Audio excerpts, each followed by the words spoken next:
d'aujourd'hui est intitulé Reste dans la houlette de Dieu.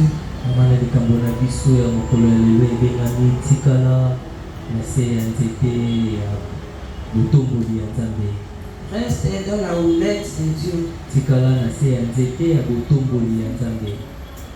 La houlette, c'est quoi selon le dictionnaire? La houlette, c'est un bâton que porte un berger et au bout duquel est une plaque de fer faite en forme de gouttière pour jeter des montes de pierre aux moutons qui s'écartent et le faire revenir. La houlette, nous pouvons dire, c'est un bâton qui fait revenir le bâton avec les moutons qui veulent s'écarter. Donc c'est un bâton qui les remet dans la bonne voie.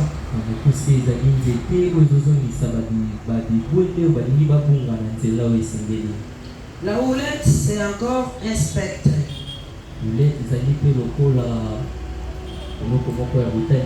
Le spectre, il a beaucoup de sens. Il a un sens médical.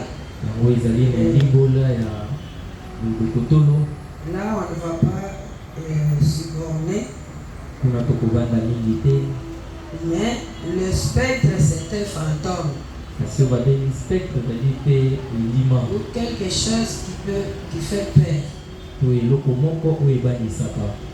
C'est vrai, la houlette fait peur.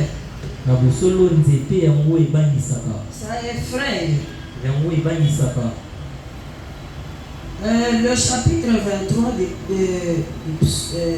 psaume,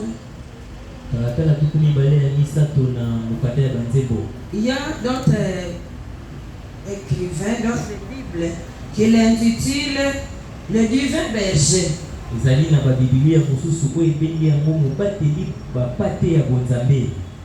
Ou bien il l'intitule berger et hôte.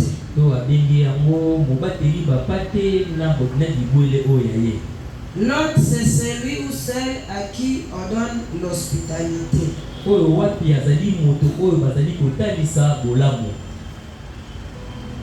pouvons dire que selon notre thème, il y a une contradictoire par rapport au sens de notre verset, de notre chapitre.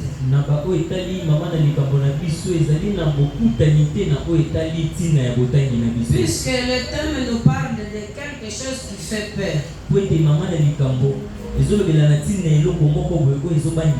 Mais notre texte, ça nous parle de quelque chose qui donne un réconfort.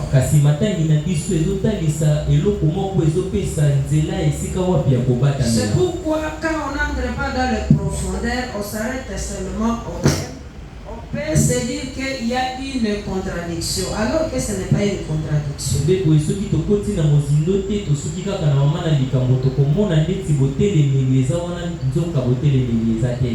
Disons, reste dans la houlette de Dieu. Reste à côté du divin berger. C'est là où il y a un berger, il doit y avoir une houlette. Parce que les brebis doivent s'éparpiller.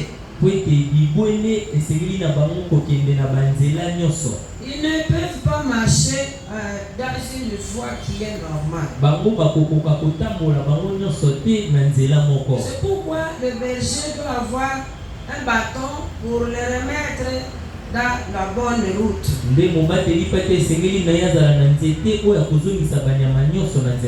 C'est pourquoi il y a un adage qui nous dit qui aime bien châtie bien.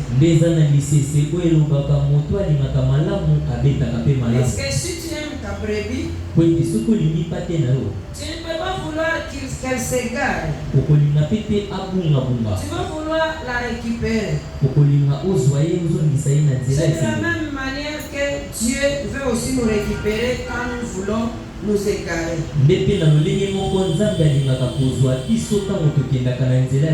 C'est pourquoi la houlette est très important dans nos vies. Proverbe 13:24, on nous dit, celui qui ménage sa verge est sophiste, mais celui qui l'aime cherche à les corriger. C'est ça. C'est ce que nous venons de dire, celui qui aime bien châtie bien. Si un parent ne corrige pas son enfant, il est un mauvais parent. Puisque quand le parent ne sera plus là, l'enfant sera dans le laisser aller.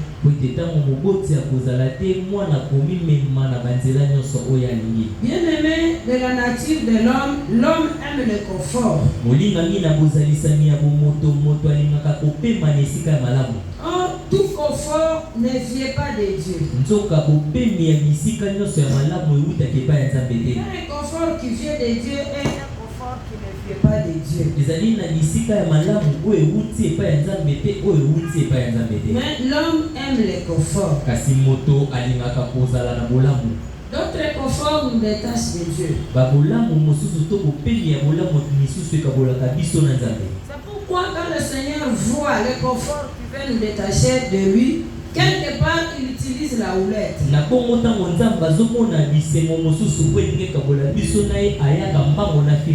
Puisqu'il ne veut pas que nous allons loin de lui. Pour que nous soyons attachés à lui, pour qu'il nous effraie de se détacher de lui, il utilise la houlette.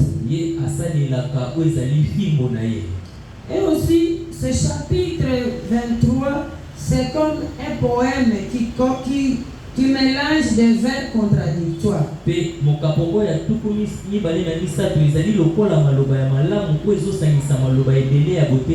malgré que ce vers semble contradictoire, c'est la vie de l'homme, la vie pratique de l'homme.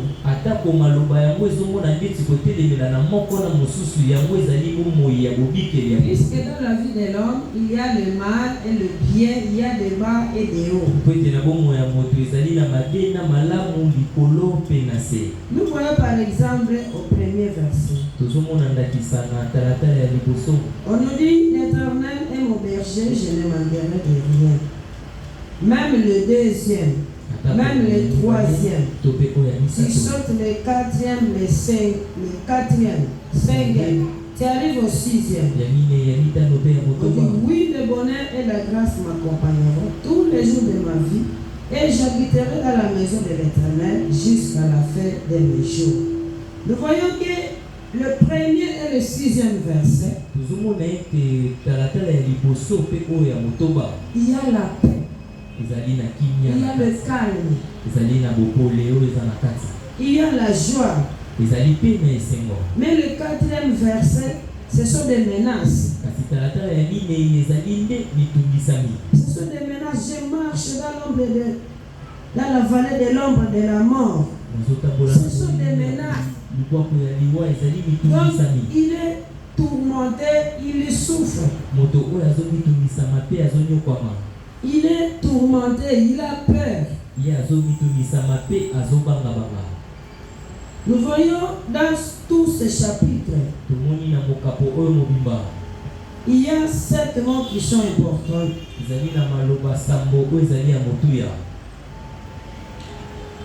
7 mots qui sont importants, mais qui sont des activités de Dieu que l'auteur décrit.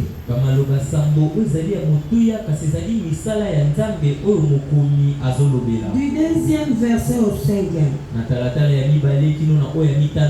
la Bible nous dit, il fait, il dirige, il restaure, il conduit, tu es avec moi, tu dresses une table, tu es ma tête.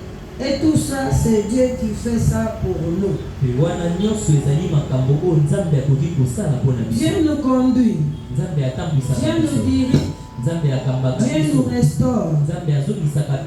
Dieu nous conduit. Il est avec nous. Il dresse une table devant nos adversaires. Il ouvre nos têtes.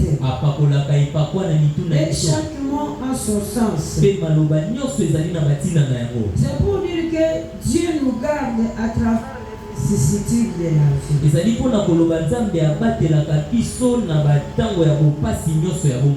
Nous voyons que cette protection que Dieu garde, que Dieu dresse à David, c'est la même protection qu'il garde pour nous à perpétuité. C'est la même protection qu'il a dressée aux enfants d'Israël. Puisque quand nous lisons Psaume 78, c'est la 258. Il fit partir son peuple comme des brebis. Il les conduisit comme un troupeau dans le désert. Il les dirigea sûrement pour qu'ils fussent sans crainte, et la mer couvrit leurs ennemis. Amen. Amen. Nous voyons que la même protection que le Seigneur dressait aux Israélites, c'est la même protection qu'il dresse à nous. C'est la même protection qu'il dressait à David. Dieu qui est le beau berger, il nous protège à tel point qu'il nous délivre pour ne plus avoir de la crainte.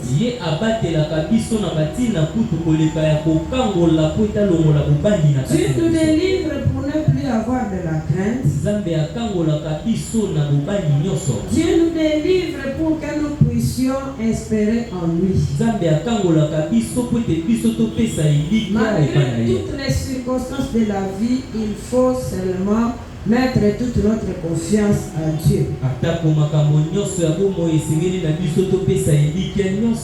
Malgré les manques, malgré les tribulations, malgré que toutes choses auxquelles nous nous heurtons, confions-nous seulement en Dieu selon ce chapitre 23.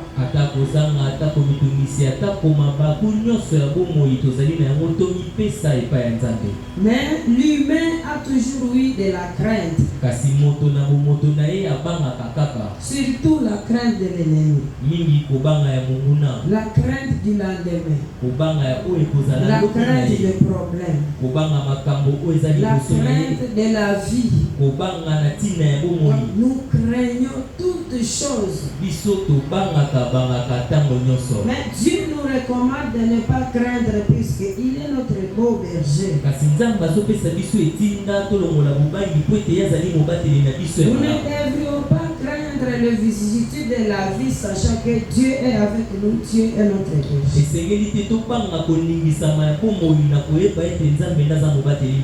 Ésaïe 49, verset 11. Comme est berger, il paîtra son troupeau, il prendra les agneaux dans ses bras et les portera dans son sein, il conduira les brebis qui allaitaient. Amen. Ça montre que tout berger doit garder ses brebis.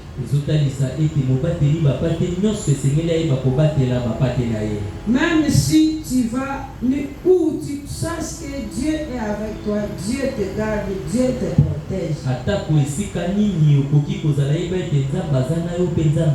Même si tu vas traverser là où il y a les démons, Dieu est ton berger.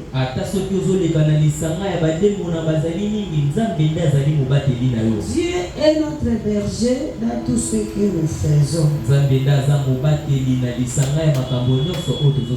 Dieu est avec nous à chaque instant.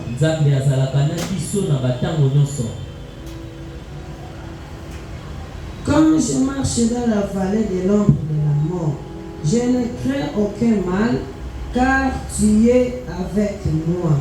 Le Seigneur ne nous a jamais délaissé.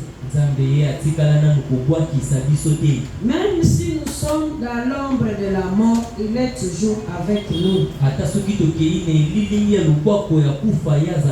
Même si toutes choses semblent floues, le Seigneur est toujours avec nous. Ce chapitre donne un réconfort.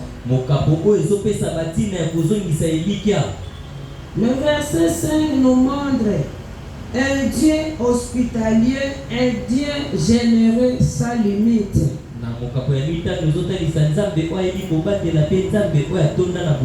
Un Dieu qui dresse même une table devant tes adversaires. Il dit, tu huiles ma tête et ma coupe déborde. Quand le Seigneur huile notre tête et la coupe déborde, ça nous montre que Dieu nous bénit. À perpétuité, il nous bénit. Malgré que les ennemis soient là, il nous bénit. Ce verset nous montre l'image de Joseph. Quand il lit Joseph 43, le verset 34, lorsqu'il a reçu ses frères en Égypte, sans pour autant songer aux souffrances qu'il a vécues avec ses frères, sans pour autant penser au mépris de ce frère,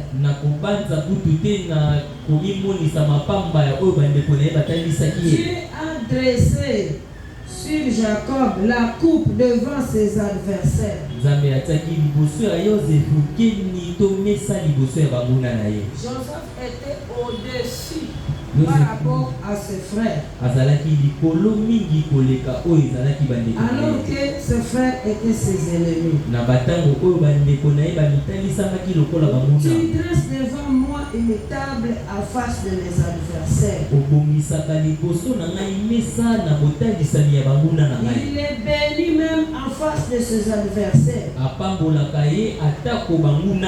Ses adversaires ont vu la bénédiction de Joseph. Quand nous nous confions à Dieu, même nos adversaires verront nos bénédictions. Alors, nous pouvons nous poser cette question. Tu vas te poser la question. Je te pose la question. Que t'a-t-on fait de si cruel pour que tu ne peux pas pardonner celui qui t'a fait du mal? Si Joseph a pardonné ses propres frères, les propres frères qui l'ont vendu, peut-être celui qui t'a offensé n'est même pas un membre de la famille, c'est un ami.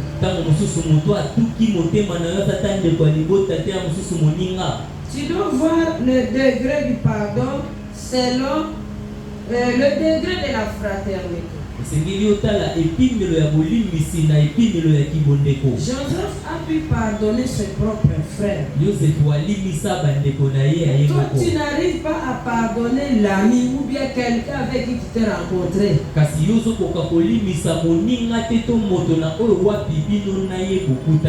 Le Seigneur, il dresse devant nous des tables devant nos adversaires.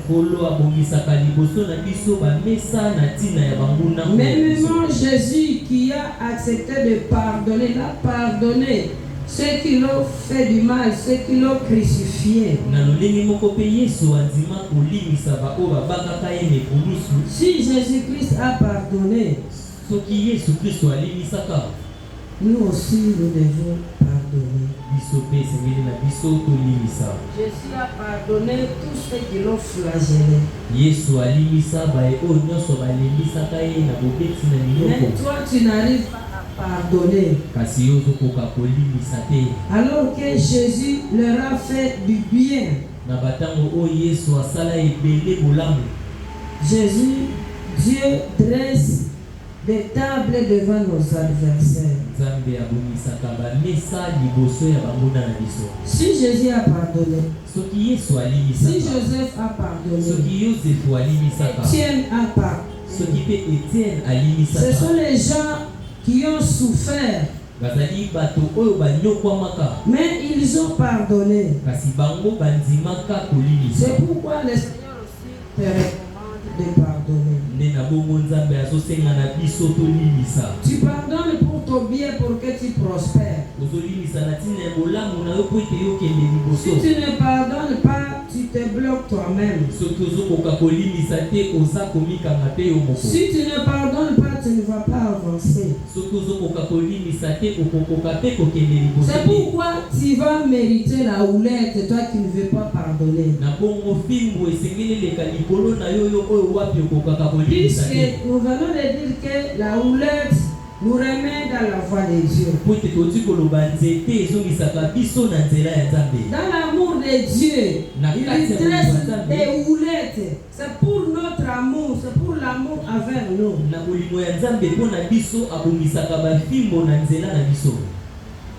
Tu sais, la houlette peut se manifester de différentes manières. Si le Seigneur voit qu'il va te perdre, il peut créer quelque chose dans ta vie. Même une maladie pour qu'il te récupère. Il peut créer même le manque pour qu'il te récupère. Il peut créer même le célibat pour qu'il te récupère. Il peut créer même un chômage en toi pour qu'il te récupère. Il peut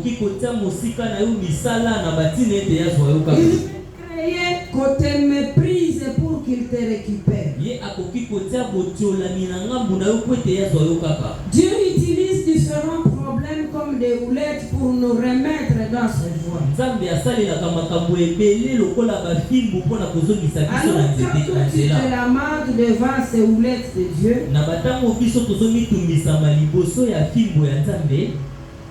tu ne sais pas que c'est une arme que le Seigneur utilise pour te remettre dans ta voie.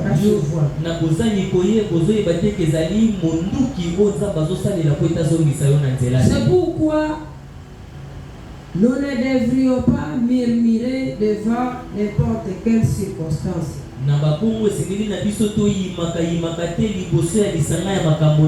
Seulement, il faut dire au Seigneur de nous donner la capacité de supporter tout ce que nous vivons.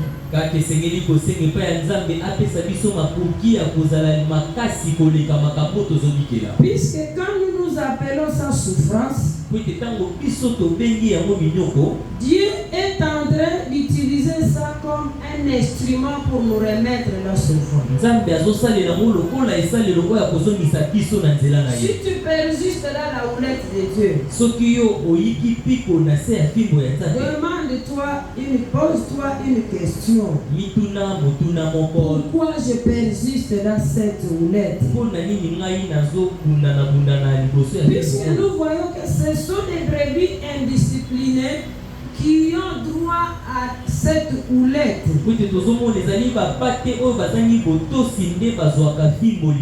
Un brebis qui est discipliné, il n'aura pas une houlette. Comme nous avons dit tout au début dans ce que nous disons, confort n'est pas synonyme d'être loin de Dieu. On peut être dans le confort et on marche avec le Seigneur. Comme on peut être dans le confort, tu te détaches de Dieu. Donc c'est à toi de te maîtriser dans le confort.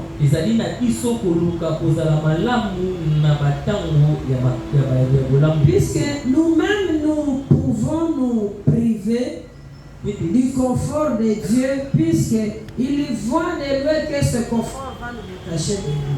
biso moko tokoki komikimela mosika ya bolamu ya Nzambe tango Nzambe azomona ete bolamu wana eza na ntina ya kokabola biso na ye. Mais un bon confort c'est demeurer à Dieu. Kasi bopemi ya malamu ezali ya kotikala pembeni na Nzambe. Un bon confort c'est demeurer à Dieu. Bopemi ya malamu ezali ya kotikala pembeni ya Nzambe. Nous allons rentrer au 4e verset. Tokozonga na talatala ya minei.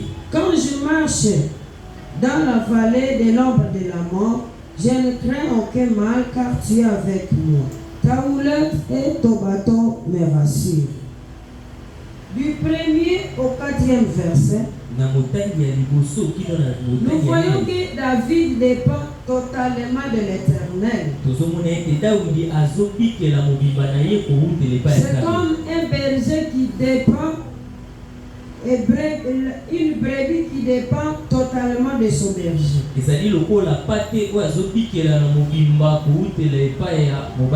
Dans ce verset du 1er au 4e verset, nous voyons qu'il y a deux aspects. Le premier aspect, c'est la sérénité. La sérénité, le calme. Donc, quand tu es dans la houlette de Dieu, quand tu es avec le berger, tu te sens serein, tu te sens calme. Il me dirige près des eaux paisibles, il restaure mon âme, il me conduit dans le sentier de la justice à cause de son nom. Donc il te repose, tu vois qu'il te met dans les eaux paisibles. Ça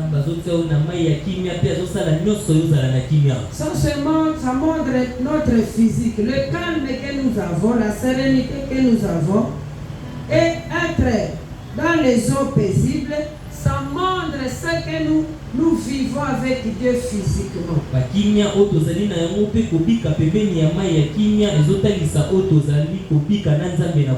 L'autre aspect, c'est la sécurité. Donc nous avons la sérénité et nous avons la sécurité. Donc notre voyage est protégé, nous avons la sécurité. Nous marchons pas à pas avec le Seigneur. Nous avons la sécurité dans le Seigneur. C'est un voyage protégé le long des sentiers de la justice qui montre un calme personnel et un soulagement moral.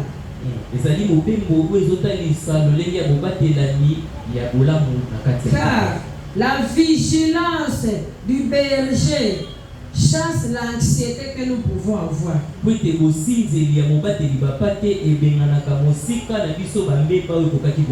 vois, ce passage, ça nous donne le réconfort par rapport au combat que nous avons à cette fin de l'année. Malgré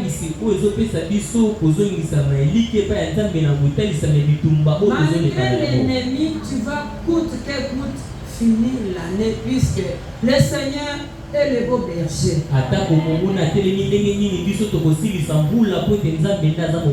Nous ne manquerons de rien. Surtout que ce qui est révélé par le Seigneur est condamné. Quand il nous dit que le loup est là, qu'est-ce que nous pouvons faire? Ce n'est que la prière.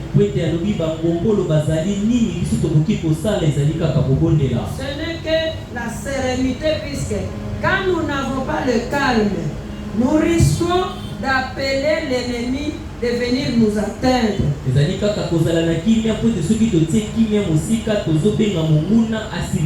Mais quand nous avons le calme,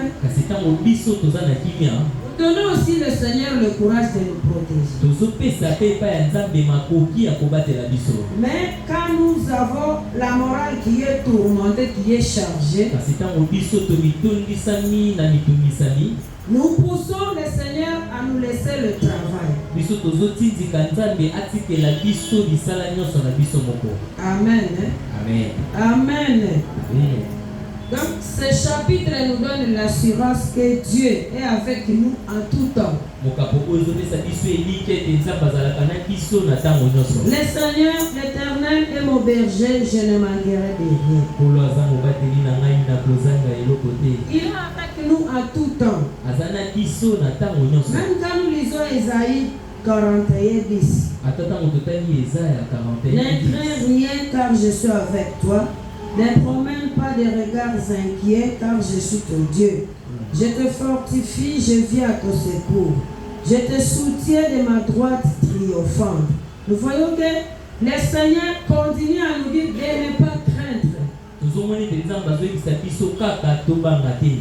Malgré que l'ennemi, le Seigneur nous montre que l'ennemi est en train de graisser les dents.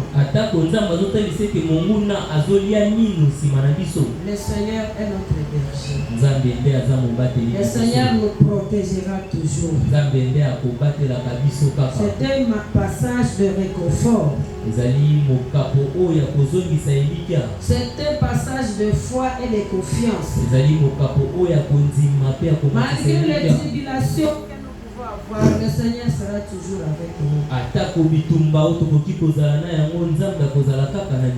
Du verset 5 au verset 6. David, il reconnaît la libéralité de l'Éternel.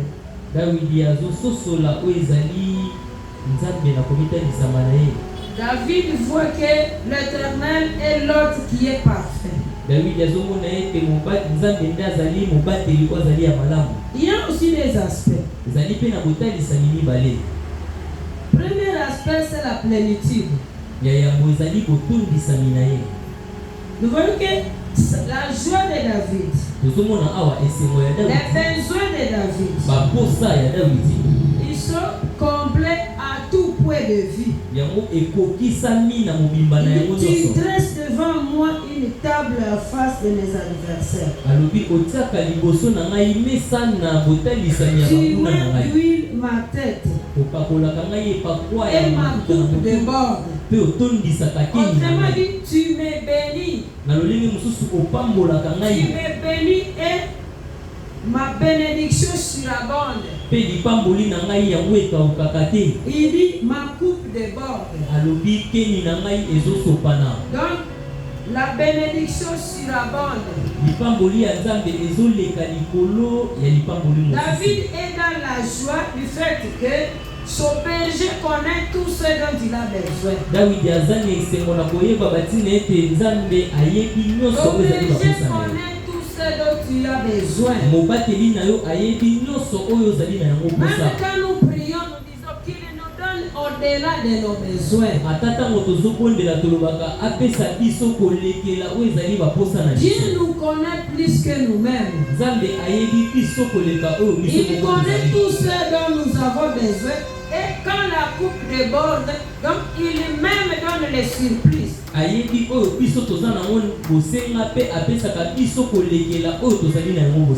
Peut-être toi tu ne vois pas ça, tu ne vis pas ça aussi, puisque tu ne veux pas expérimenter ce que Dieu est en train de faire dans ta vie. Peut-être puisque tu n'as pas encore accédé à ta grande promesse, tu vois que Dieu ne fait rien aujourd'hui.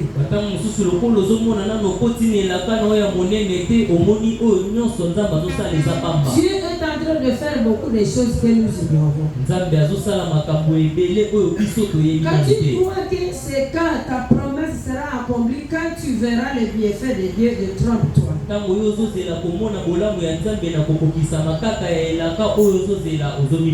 Dieu est avec nous, Dieu nous protège, ta houlette est avec nous. Mais il faut savoir que dans la vie, il y a toujours des hauts et des bas.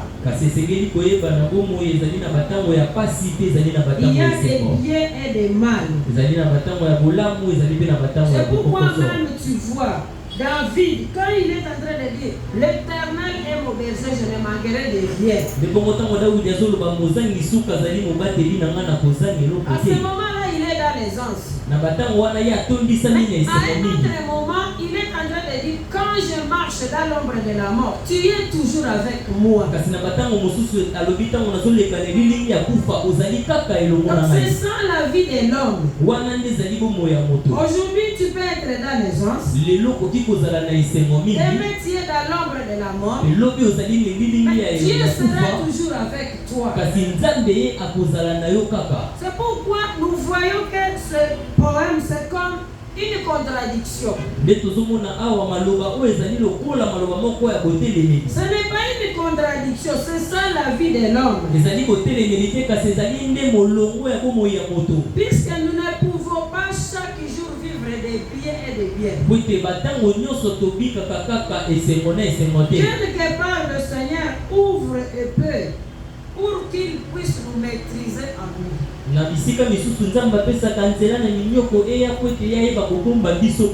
Il y a des gens qui ont accepté Jésus-Christ comme sauveur et Seigneur. Et ils témoignent que leur salut a commencé dans la souffrance. Quand il a vu que la souffrance perdue, il a cherché la voix de Dieu. Il a cherché la face de Dieu. C'est rare quand tu vois les gens qui cherchent le Seigneur avec tout ce confort. Dieu utilise quelque part la souffrance pour que nous puissions les chercher. C'est pourquoi je vais te dire une chose. Quand Dieu cherche la souffrance, je ne dis pas que c'est automatique. Tu peux chercher à ce que le Seigneur pousse vers toi une souffrance puisque tu as été indiscipliné.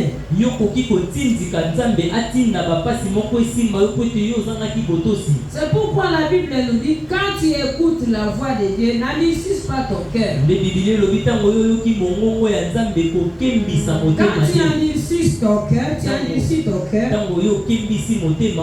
tu pousses le Seigneur de te chercher à travers une souffrance. Alors que ce n'était pas automatique.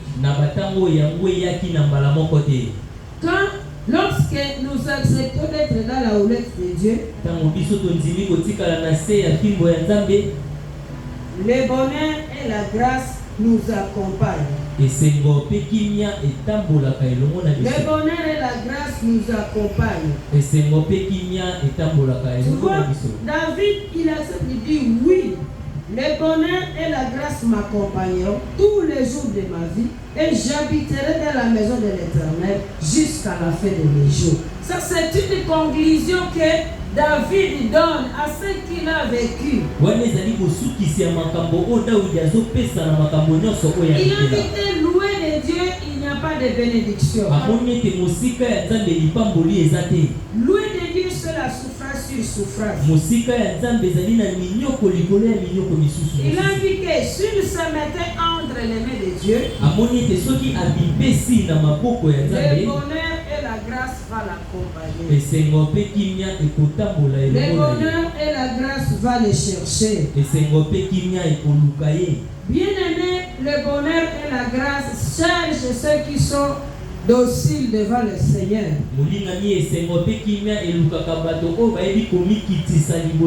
Tu vois, toi qui es humble au Seigneur, le bonheur et la grâce te cherchent.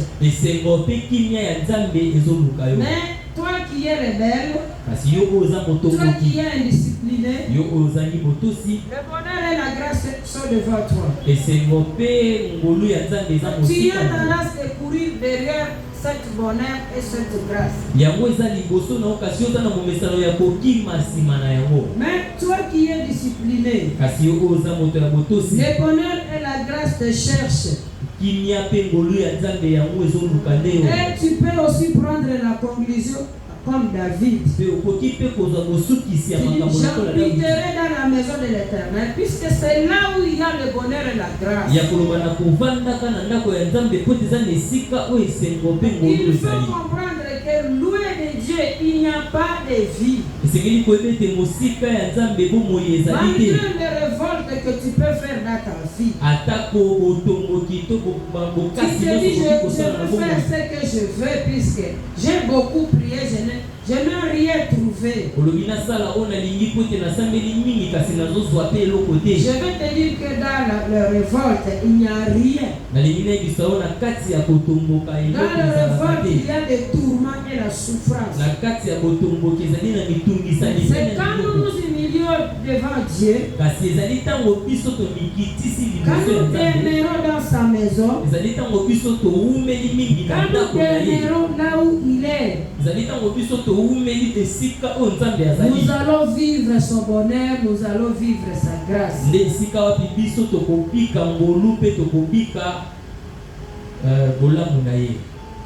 La Bible nous dit, quand nous avons péché, le Seigneur nous a jetés loin de ce paradis, loin de ce jardin d'Éden. Puisque nous étions indisciplinés. Mais quand tu es discipliné, tu reviens au Seigneur. Tu demeures dans sa voie. Tu demeures à côté de lui. Il te remet dans le paradis. Toi qui étais dans le paradis, tu as quitté le paradis. Il te remet dans le paradis. Tu marches dans le paradis. Et tu vas vers le paradis. Donc tu fais le tour dans le paradis. Tu es dans le paradis. Tu marches dans le paradis. Et tu vas vers le paradis. C'est pourquoi ceux qui ont grandi, ceux qui sont grandis spirituellement, avant de grandir, ils étaient à l'extérieur du paradis. Quand ils sont remis dans le paradis. Ils marchent dans le paradis. C'est comme Paul qui avait dit, ce n'est plus moi qui vis, c'est Christ qui vit en moi. Donc il marche avec Christ dans le paradis. Malgré les problèmes auxquels il peut se heurter. Le paradis où il vit est au-dessus des problèmes. Il y a des gens qui ne voient plus les problèmes. Ils ne sentent plus les problèmes. Puisqu'ils sont grandis spirituellement. En Christ, ils comprennent les choses. Et ils voient que c'est la volonté de Dieu. Et ils voient qu'il est toujours avec Dieu. Il marche avec Dieu. Et il va vers Dieu. Donc il est en Dieu et il va vers Dieu. Donc il se déplace dans le Seigneur pour aller vers le Seigneur. Donc pour lui, il n'y a pas de changement. Souvent nous disons que nous allons nous reposer au ciel puisque nous n'avons pas compris.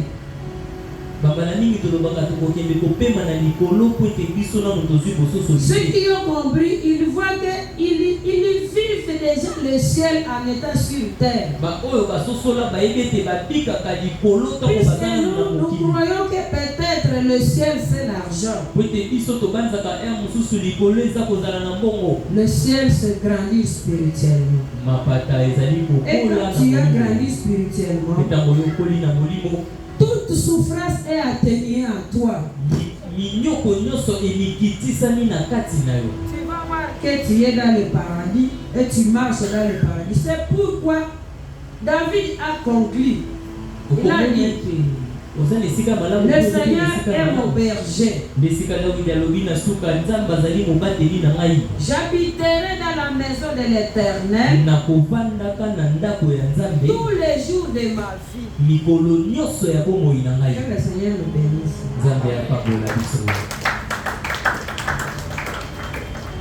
Nous allons nous lever et nous allons prier.